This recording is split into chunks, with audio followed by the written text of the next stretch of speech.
بسم اللہ الرحمن الرحیم۔ ناظرین، سامعین، جملہ خواتین و حضرات جو بھی ہماری ویڈیوز ملاحظہ فرماتے ہیں ان سب کا بہت بہت شکریہ۔ ویڈیو ملاحظہ کرنے کے ساتھ ساتھ چینل کو بھی سبسکرائب کر دیا کریں تاکہ یہ جو تبلیغ دین کا سلسلہ ہے یہ زیادہ سے زیادہ پھیلتا چلا جائے۔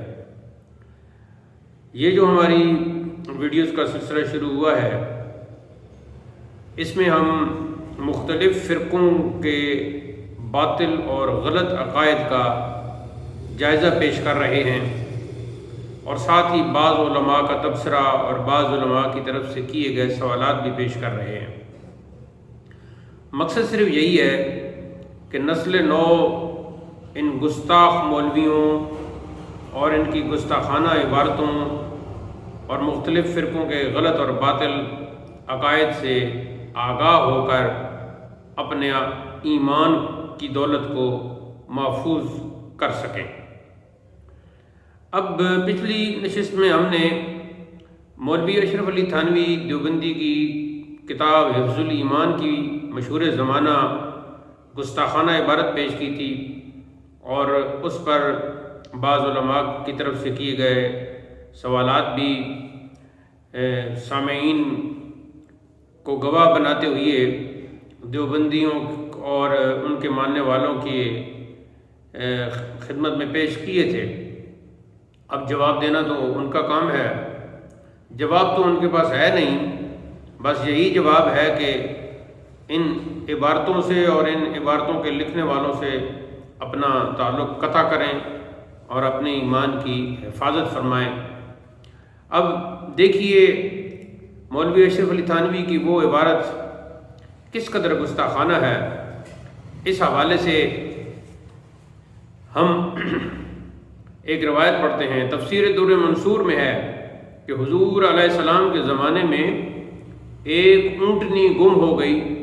حضور علیہ السلام نے فرمایا وہ اونٹنی فلاں جنگل میں ہے، یعنی آپ صلی اللہ علیہ وسلم نے غیب کی خبر دی اور اس اونٹنی کے متعلق بتایا کہ وہ اونٹنی فلاں جنگل میں ہے۔ یہ سن کر بعض منافقین نے بطریق استہزاء کہا، یعنی مذاق کرتے ہوئے کہا وما یدریہ بالغیب، یعنی محمد صلی اللہ علیہ وسلم غیب کیا جانے۔ تو اس پر خدا تعالیٰ نے یہ آیت نازل فرمائی قل اب اللہ وآیاتہ ورسولہ کنتم تستہزئون لا تعتذروا قد کفرتم بعد ایمانکم۔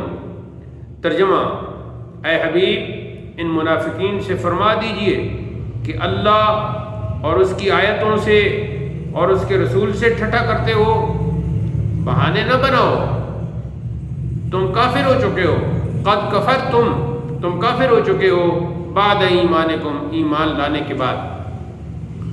سامعین و ناظرین، ذرا انصاف سے ملاحظہ فرمائیں کہ منافقین کے ناپاک قول میں زیادہ توہین ہے یا مولوی اشرف علی کی ناپاک عبارت میں زیادہ گستاخی ہے؟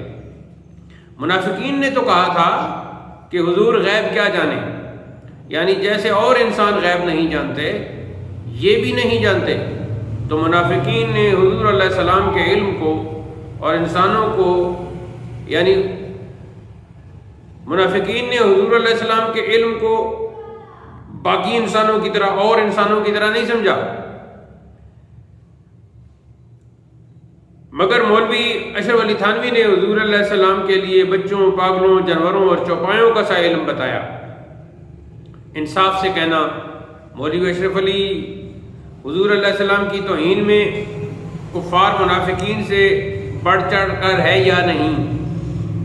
جب منافقین کے ناپاک قول میں عند اللہ تعویل نامقبول ٹھہری اور عذر قابل قبول نہ ہوا، یعنی ان کا عذر ناقابل قبول ہوا، تو اشرف علی تھانوی کی اس ناپاک عبارت میں تعویل کرنا عند اللہ، اللہ کے نزدیک کیسے مقبول ہو سکتی ہے؟ اس لیے اس پہ غور کیجئے اور اس گستاخانہ عبارت کو گستاخانہ اور کفریہ عبارت مانیے۔ آج کے دیوبندی مولوی جو تعویلیں کرتے ہیں ان کی تعویلوں کی کوئی گنجائش نہیں، تمہیں کیا ضرورت پڑی ہے تعویلیں کرنے کی؟ آگے چلتے ہیں جی۔ مولوی اسماعیل دہلوی نے لکھا ہے کہ صرف ہمت بسوء شیخ و امثال عزم و زمین گو جناب رسالت ماب باشند بچندی مرتبہ بدتر از استقراق در صورت گاؤ خر خود است، صراط مستقیم صفحہ 97۔ یہ مولوی اسماعیل دہلوی کی، جس کو تمام دیوبندی مانتے ہیں، اس کی رسوائے زمانہ کتاب صراط مستقیم کی بہت بڑی شدید گستاخانہ اور کفریہ عبارت ہے۔ یہ فارسی عبارت میں نے آپ کے سامنے پڑھی ہے، ترجمہ سنیں۔ شیخ یا اسی جیسے اور بزرگوں کی طرح خواہ جناب رسالت ماں بھی ہوں، اپنی ہمت کو لگا دینا اپنے بیل اور گدے کی صورت میں مستغرق ہونے سے بھی زیادہ برا ہے۔ استغفر اللہ۔ اب اسی مفہوم کی ایک اور دیوبندی مولوی کی عبارت بھی سنیں، اس کے بعد پھر تجزیہ آئے گا۔ حسین علی وہاں بچروی، یہ مولوی دیوبندی مولوی تھا، اور یہ دوسرے ایک دیوبندی مولوی غلام اللہ خان کا استاد بھی تھا۔ اس نے لکھا ہے کہ وگرنہ تو لفظ ایھا النبی سے تحیہ میں نماز فاسد ہو جائے گی۔ بلغت الحیران صفحہ 337 اندازہ کیجئے۔ اسماعیل دہلوی کی عبارت سے ثابت ہوتا ہے کہ نماز میں حضور کے خیال سے بیل اور گدے کا خیال بہتر ہے۔ استغفر اللہ۔ اور مولوی حسین وہاں بجروی کہتا ہے کہ نماز میں ایھا النبی کہتے وقت حضور کے خیال سے نماز ٹوٹ جاتی ہے۔ استغفر اللہ۔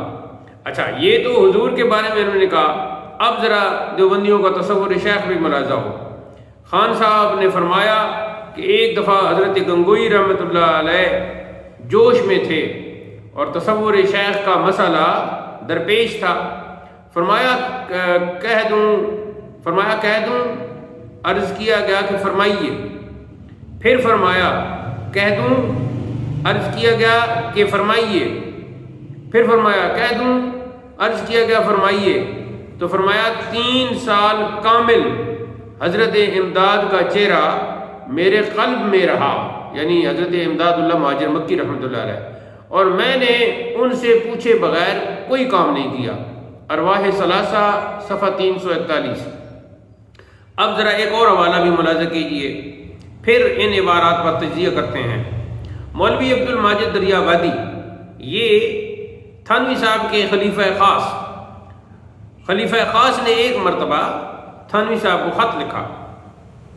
نماز میں جی نہ لگنے کا مرض بہت پرانا ہے، لیکن کبھی یہ تجربہ ہوا کہ عین حالت نماز میں جب کبھی بجائے اپنے جناب کو یعنی تھانوی کو فرض کر لیا تو اتنی دیر تک نماز میں دل لگ گیا، لیکن مصیبت یہ ہے کہ خود یہ تصور بھی عرصہ تک قائم نہیں رہتا۔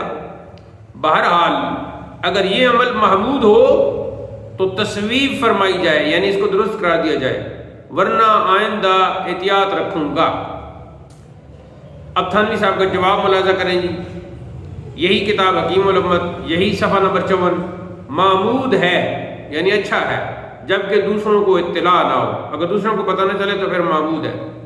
ناظرین کرام، سامعین گرامی، اب ان عبارات کو سامنے رکھ کر ہم دیوبندیوں سے چند سوالات پوچھنے کی ضرورت کرتے ہیں، اور یہ سوالات ایک عالم دین کے ہیں۔ سوال نمبر 1، جب سرکار دو عالم کے خیال سے نماز جاتی رہتی ہے تو 3 سال مسلسل حاجی امداد اللہ صاحب گنگوئی صاحب کے قلب میں رہنے کی بنا پر گنگوئی صاحب کی 3 سال کی نمازیں ہوئیں یا نہیں؟ اگر ہوئیں تو حسین علی وہاں بجروی کا فتویٰ غلط ہے یا درست؟ اور اگر ان 3 سالوں کی نمازیں ہوئیں تو جس کی سرے سے 3 سال کی نمازیں ہی نہ ادا ہوں، کیا وہ ولی کامل مرشد وغیرہ بن سکتا ہے؟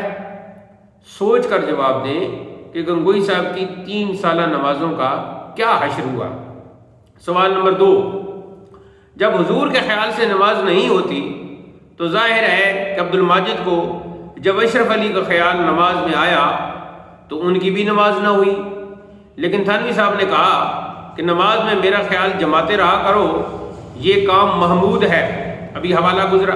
اب سوال یہ ہے کہ تھانوی صاحب عبد الماجد کی نمازوں کو ضائع کرنے کے درپے کیوں ہیں؟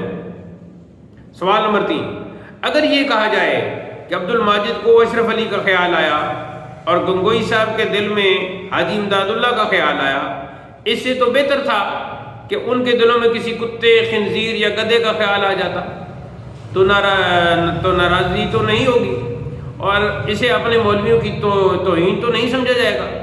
اگر ناراضی ہوگی اور یہ الفاظ توہین آمیز ہیں تو کیا وجہ ہے کہ زیر بحث عبارات لکھنے والوں سے آپ ناراضی اور بیزاری کا اظہار نہیں فرماتے اور ان کی عبارتوں کو توہین آمیز کیوں نہیں کہتے؟ سوال نمبر 4، دوسروں کو اطلاع نہ ہو والی بات اتنی سنسنی خیز ہے کہ ایک ہی جملے سے مذہبی دیانت کا حال آشکارا اور واضح ہو جاتا ہے۔ کیا یہ راز دارانہ لہجہ اس بات کی غمبازی نہیں کرتا کہ یہ توحید کا علم بردار حکیم الامت اپنی پرستش کرانے کا متمنی ہے؟ استغفر اللہ۔ اب حسین علی وہاں بجری نے لکھا ہے کہ میں نے خواب میں حضور علیہ السلام کی زیارت کی، ورأیت انہ یسقط فامسکتہ وعاصمتہ عن السکوت، بلغت الحیران صفحہ 8۔ استغفر اللہ، اس عربی عبارت کا ترجمہ ہے، اور میں نے رسول اللہ صلی اللہ علیہ وآلہ وسلم کو دیکھا کہ حضور گر رہے ہیں، تو میں نے حضور کو روکا اور گرنے سے بچا لیا۔ جس نے حضور کو خواب میں دیکھا وہ حضور کے علاوہ کوئی دوسری چیز مراد نہیں لے سکتا، تو اس نے بلا شبہ سرور کائنات ہی کو دیکھا۔ تو ایسی صورت میں جو یہ کہے کہ میں نے حضور کو گرتا ہوا دیکھا ہے اور گرنے سے میں نے بچا لیا ہے، وہ پرلے درجے کا دریدہ دہن اور گستاخ ہے۔ اب دیوبندیوں کے شیخ الاسلام امام الوہابیہ ابن تیمیہ کا عقیدہ سنیے۔ وہ کہتا ہے ان الشیطان قصیرا یتصور بصورت الانس فی الیقظۃ والمنام وقد یأتی لمن لا یعرف فیقول انا الشیخ فلان والعالم فلان وربما قال انا المسیح عیسیٰ انا موسیٰ وانا محمد۔ اس کا ترجمہ ہے، بے شک شیطان اکثر انسان کے پاس بیداری اور نیند میں ناواقف انسانی شکل میں آ کر کہتا ہے میں فلاں بزرگ اور فلاں عالم ہوں، اور اکثر کہتا ہے کہ میں عیسیٰ، میں موسیٰ اور میں محمد ہوں۔ البصائر صفحہ 84۔ اب حضور علیہ السلام کی حدیث ہے ان الشیطان لا یتمثل بی، یعنی شیطان میری مثل نہیں بن سکتا۔ اب اس حدیث اور ابن تیمیہ کی عبارت کو مد نظر رکھ کر ہم دیوبندیوں سے مندرجہ ذیل سوالات پوچھتے ہیں۔ سوال نمبر 1، حضور نے فرمایا شیطان میری شکل میں نہیں آ سکتا، اور ابن تیمیہ کہتا ہے کہ شیطان اکثر حضور کی شکل میں آتا ہے۔ بتاؤ ابن تیمیہ حضور کے ارشاد کی مخالفت کرنے والا قرار پایا ہے یا نہیں؟ اگر واقعی مخالفت کرنے والا ہے تو ارشاد نبوی کی دیدہ و دانستہ مخالفت کرنے والے کو آپ کیسے جانتے ہیں؟ سوال نمبر 2، کیا اس عبارت میں حضرت عیسیٰ، حضرت موسیٰ اور حضرت محمد رسول اللہ علیہ السلام کی توہین ہے یا نہیں؟ اگر توہین ہے تو ابن تیمیہ موہن رسول قرار پا کر کافر ہوا یا نہیں؟ اور اگر یہ توہین نہیں تو دریافت طلب امر یہ ہے کہ اگر ہم یہ کہیں کہ اکثر اوقات شیطان مولوی رشید احمد گنگوئی اور مولوی اشرف علی تھانوی کا روپ دھار کر لوگوں کو گمراہ کرتا رہا، تو کیا آپ کی جبین پر بل نہیں پڑنے لگیں گے؟ تو یہ مختلف ہم نے دیوبندی اور وہابیوں کی باتیں آپ کے سامنے پیش کی ہیں۔ ان کے گستاخانہ ہونے میں اور ان عبارتوں کے کفریہ ہونے میں کوئی شک نہیں۔ ہم نسل نو کو یہ کہیں گے کہ ایسے فرقوں کے، مختلف فرقوں سے تعلق رکھنے والے ایسے مولویوں کی گستاخانہ اور کفریہ عبارات سے ان کو جانیے، ان کو سمجھیے اور ان کی گستاخیوں کو دیکھیے، اور ان گستاخوں کے ماننے والے آج جتنے بھی ہیں ان سے قطع تعلق ہی کیجیے، وگرنہ اپنے ایمان کی خیر منائیے۔